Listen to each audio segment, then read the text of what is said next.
Ever wonder how medieval cities kept everyone on schedule before smartphones and wristwatches? Welcome to the fascinating world of bell towers, where dedicated timekeepers and incredible mechanical innovations helped coordinate entire communities for centuries. Let's climb these historic towers together. As medieval cities grew larger and more complex during the 11th and 12th centuries, coordinating daily activities became increasingly important. Imagine thousands of people trying to gather for markets, attend church services, or organize work shifts without any reliable way to track time. This is where bell towers came to the rescue. These tall structures, visible from almost anywhere in town, became the central timekeeping system for entire communities. The loud, clear sounds of their bells could be heard across the city, telling people when to wake up, when to pray, when markets would open, and even when to stop serving alcohol in taverns. It's fascinating to think that before these towers, most people only relied on the sun's position to track time. Not very helpful on cloudy days. Let's peek inside these remarkable towers and discover how medieval clockmakers created their masterpieces. The earliest mechanical clocks were powered by heavy weights that would slowly descend, driving a system of gears and wheels. The real genius was the escapement mechanism, a clever device that regulated the clock's speed by releasing energy in controlled bursts. Clockmakers used their knowledge of geometry and physics to craft precise gear ratios, often working with basic tools and locally forged metal parts. These talented craftsmen had to account for everything from temperature changes to the weight of massive bell hammers. Each tower clock was unique, custom built to fit its specific tower and bell system. The level of precision they achieved with medieval technology is truly remarkable, especially considering these clocks kept time for entire cities. Now let's meet the unsung heroes of medieval timekeeping, the bell ringers themselves. These dedicated individuals lived and worked in the tower, following a strict daily routine that started before dawn. Their job wasn't just about pulling ropes. They had to maintain the complex clock mechanisms, adjust for seasonal time changes, and keep detailed records of their activities. Bell ringers needed incredible physical stamina to climb the tower's narrow stairs multiple times daily and operate the heavy bell mechanisms.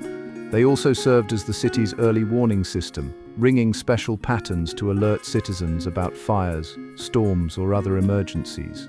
Think of them as medieval time guardians, responsible for keeping the entire community running on schedule.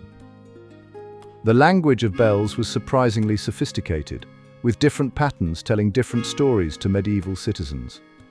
The most basic was the hourly toll, simple clear strikes matching the hour number. But there was so much more. Special sequences announced morning prayers, market openings and curfews. Quick, urgent rings warned of danger, while slower, mournful tolls signaled funerals.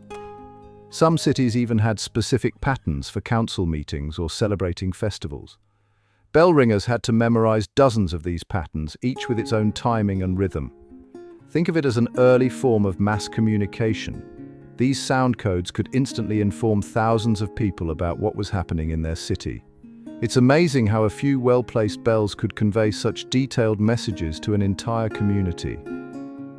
Not every day in a bell tower ran smoothly, and some mishaps have become legendary. Take the great clock of Exeter Cathedral, which once rang 49 times at midnight in 1481, causing citywide panic as people thought Judgment Day had arrived. Or consider the notorious incident at St. Mark's Campanile in Venice, where a stuck weight mechanism caused the bells to ring continuously for 6 hours in 1489. Bell tower accidents could be dangerous too. The heavy weights and moving parts posed real risks.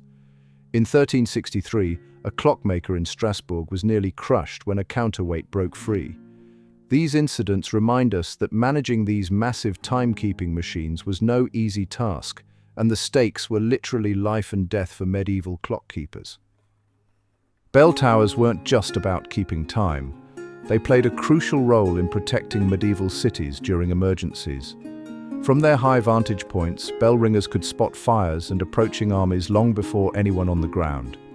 Each city had its own emergency signals. 3 quick rings might mean fire in the North Quarter, while continuous rapid ringing could warn of an approaching army. During the Great Fire of London in 1666, it was the bells of St. Paul's Cathedral that first alerted citizens to the danger. Bell towers also served as lookout posts during sieges, with ringers using coded signals to coordinate city defenses. Some towers even had special fire bells with distinct sounds that could be heard above the chaos of an emergency. Before the mechanical marvels we've been exploring, medieval timekeepers relied on some fascinating alternatives. Water clocks, known as clepsydras, were among the earliest precise timekeeping devices. These clever machines used the steady flow of water to measure time, with floating markers rising or falling to show the hours.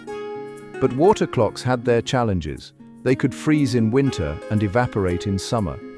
This pushed medieval inventors to explore mechanical solutions. The breakthrough came with the invention of the verge escapement, a revolutionary mechanism that converted the continuous force of a falling weight into controlled, regular movements. This technology marked the transition from flowing water to ticking gears, forever changing how we track time. Let's visit some remarkable bell towers that continue their centuries-old traditions even today. The iconic Big Ben in London, though temporarily silent during renovations, has kept time since 1859 with incredible accuracy. Over in Italy, the Leaning Tower of Pisa's bells still chime despite its famous tilt. The astronomical clock of Prague's Old Town Hall puts on a spectacular show every hour, with moving figures and chiming bells that have entertained crowds since 1410. The Notre Dame Cathedral's Emmanuel Bell, weighing an impressive 13 tons, survived the devastating 2019 fire and will ring again after restoration. These living monuments don't just tell time, they connect us directly to our medieval past. The bells didn't just mark time, they structured medieval life itself. Imagine the day beginning with the prime bell at sunrise, calling workers to their crafts and monks to their prayers. The third hour bell would signal the start of the morning market, while the sixth hour meant it was time for the main meal. Merchants relied on these regular chimes to coordinate trade, while farmers used them to time their work in nearby fields.